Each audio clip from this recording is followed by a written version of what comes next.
In this video, I will talk about the worst mistakes you can make when exercising. You can be exercising with the best intentions, but completely be wasting your time if you aren't doing the right thing. This means that results that should take you 3 months to achieve might take you up to a year, and that's not good. Such seemingly no big deal things can actually undermine your progress and stop you from reaching your fitness goals. To perfect your training, you don't need to have years of experience. In this case, knowing the right information is highly important. Everyone can make mistakes when exercising, beginner and experienced exercises alike. That's normal as long as you learn from them. And so, I'm going to explain to you the pitfalls you must avoid so you can build muscle without sacrificing your health. Is not warming up before your workout a problem? What about going too heavy? Can this negatively affect you? Continue watching until the end and I'll tell you a couple of tricks up my sleeve on how I get the most out of my workout while also minding all those mistakes. Number 1. Not having a plan. Are you the type to just wing things out? This might work with many things in your life, but it certainly won't with exercise. Far too often, beginners head to the gym without a plan and just work on hitting every muscle in the upper body with whatever exercise they can think of. Sure, it's technically still a workout, but if you want to train to see significant progress, having a plan is crucial.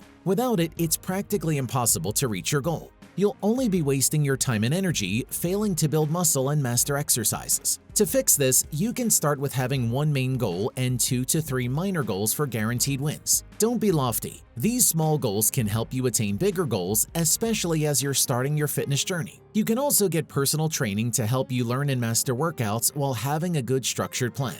Training without a plan in the first place is like a no-brainer recipe for disaster. And so is number 2, skipping warm-up. Warm-ups are just as essential in weightlifting and any form of training, just as it is in sports like basketball, football, etc. I know somebody who injured his shoulder because he lifted too soon without prepping his body. Because of that, it limits him from doing certain exercises even up until now. This is why it's incredibly vital to warm up, as it optimizes both your mind and body. It promotes blood flow, boosts body and muscle temperature, and improves muscle elasticity, which helps lower the chance of injuring your cold muscles. A simple stretching won't suffice if you're working out to get bulky. Instead, go for a dynamic warm-up like doing light leg extensions and squats. Dynamic body weight moves mimic your workout without compromising your muscles and tendons' elastic properties. If you're about to go for a run, consider doing 5 to 10 minutes of lunges, leg swings, and knee raises before you hit the road or treadmill. Number 3. Focusing on one muscle group only. When I was just starting, I used to have this tunnel vision once I established a goal. I just work on achieving that one thing and ignore any other aspects of my training. Later on, I realized that it was a mistake to do so. The right method was to train several muscles altogether, not just one. Focusing on just a particular body part won't give me my ideal body shape. For instance, if I want to work on having a big chest, I shouldn't be limiting my workout to only presses, push-ups, and flies. I must also train my shoulders and upper back since they're also essential in developing my chest. So if you're doing this, stop. Instead, do training that focuses on more than one muscle group at a time. It'll be harder, but even better because it'll lead to more noticeable results. In addition to training only one muscle group, it's also time you stop taking rest and recovery for granted. And yes, this includes not having enough sleep at night. More about this coming up in a bit. Number 4. Do repetitive workouts. If you aren't seeing any progress in your workout, then your muscles may not be challenged enough. The reason most likely is the lack of variety in your program. Simply put, you're training in the same way and the same set of exercises again and again. When your body gets too comfortable with your exercise routine, it means it has stopped being challenged. The body adapts to exercise stress over time, and once it does, you stop seeing progress. I mean, how can there be if you're just repeating the same program for days and weeks? The solution? Challenge yourself constantly once you think the exercises have become too easy.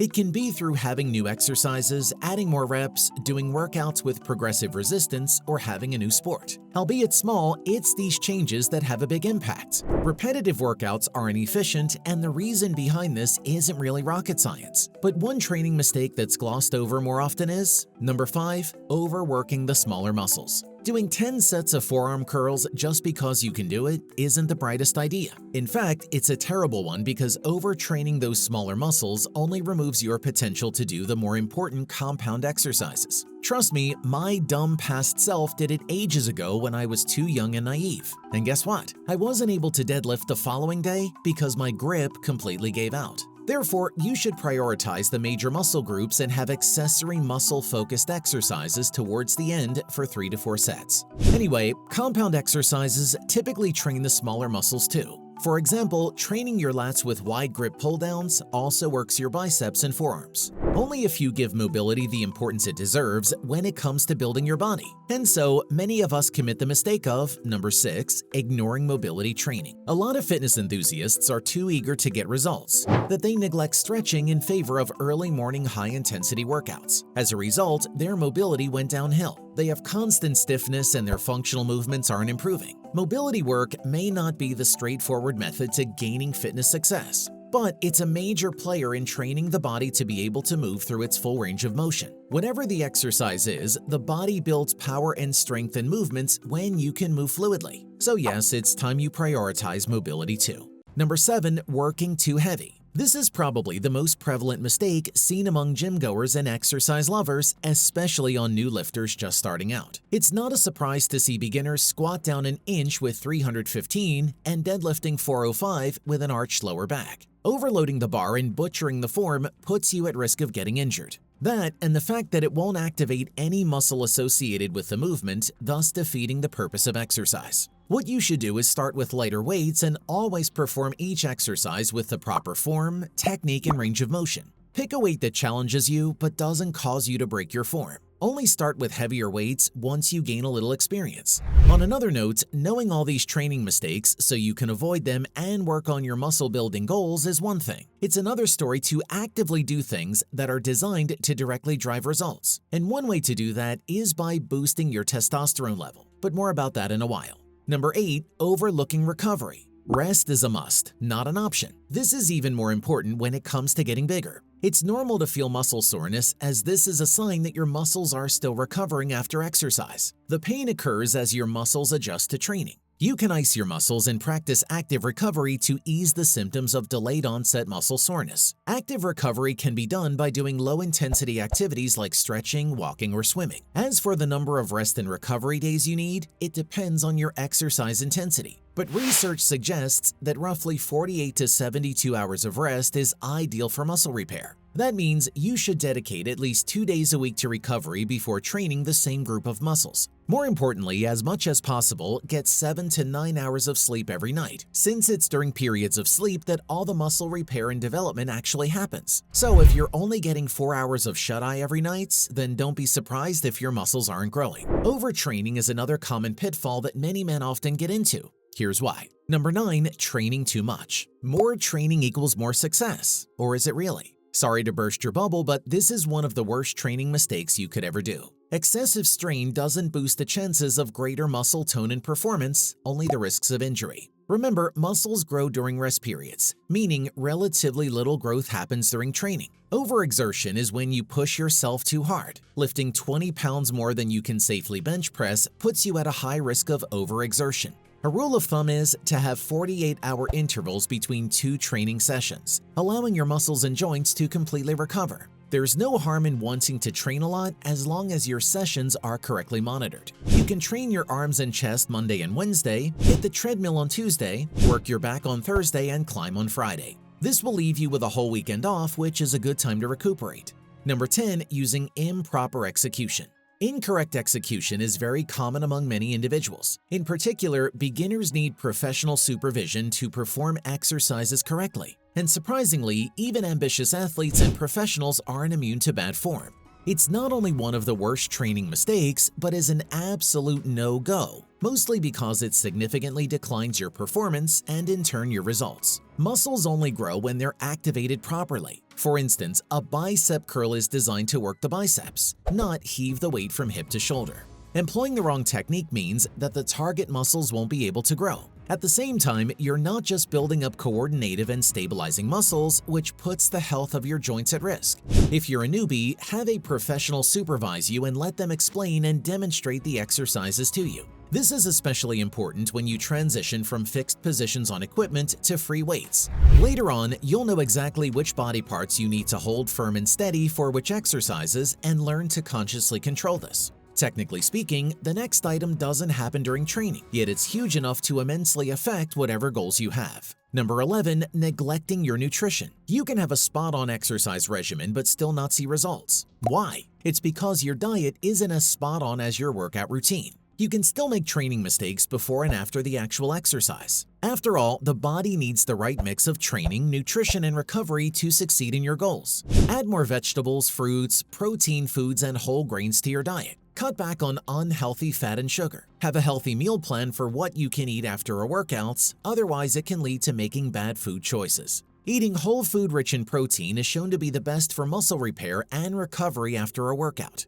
Another workout mistake you should avoid making is performing the reps too fast. Find out more about this in a bit. Number 12. Training until muscle soreness. This mistake can be seen in athletes using a workout plan and those not using one. Muscle building works like this. You exercise and break the muscles down in the training room, then these muscles recover in a larger and stronger condition outside the gym. Like with anything, there's a limit as to how much muscle strain is beneficial to the body. Once you go beyond that line, it means you're working your muscle to complete exhaustion, which can be counterproductive, as this can lead to more recovery time than usual. So, working your muscles until they become so fatigued is likely to just derail you, especially without a professional trainer guiding you closely. Of course, this is no excuse to undertrain. By all means, train as much as you want, but make sure to be smart about it. Don't put your 150% every single day. You can do as many reps as you can, but limit to only one set of this strategy so you don't burn out on every single set you do that day.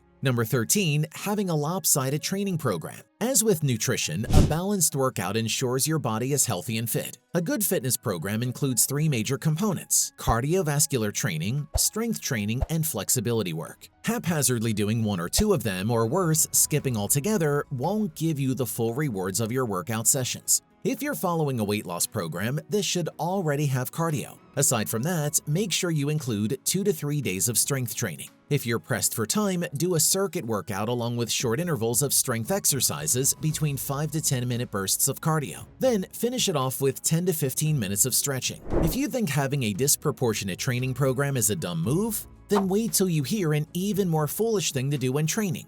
Number 14. Pushing through pain. When you push through it all, setting aside your illness or injury, you're eventually going to worsen the pain you're feeling. And it might just not stop at one injury. You can even have several of them if you keep on putting off rest when your body is clearly screaming for you to stop. The thing is, it can be tricky to distinguish discomfort caused by training from actual pain. However, anything that feels sharp means stop. You need to rest. This isn't the time for your no pain, no gain mindset. Rather, you should take a few days off and see if the pain eases up. If not, consult someone, say a gym trainer experienced enough to determine any problems with your form or body weaknesses that might be causing the pain. Only a fool would try to train with an ill or injured body. Number 15. Doing reps too quickly. If you move through your strength exercises quickly, especially with heavy weights, it can increase your risk for injury. Moreover, this may mean you aren't recruiting and engaging the target muscles for each exercise or using the full range of motion. Either way, this will decrease the gains you're hoping to have.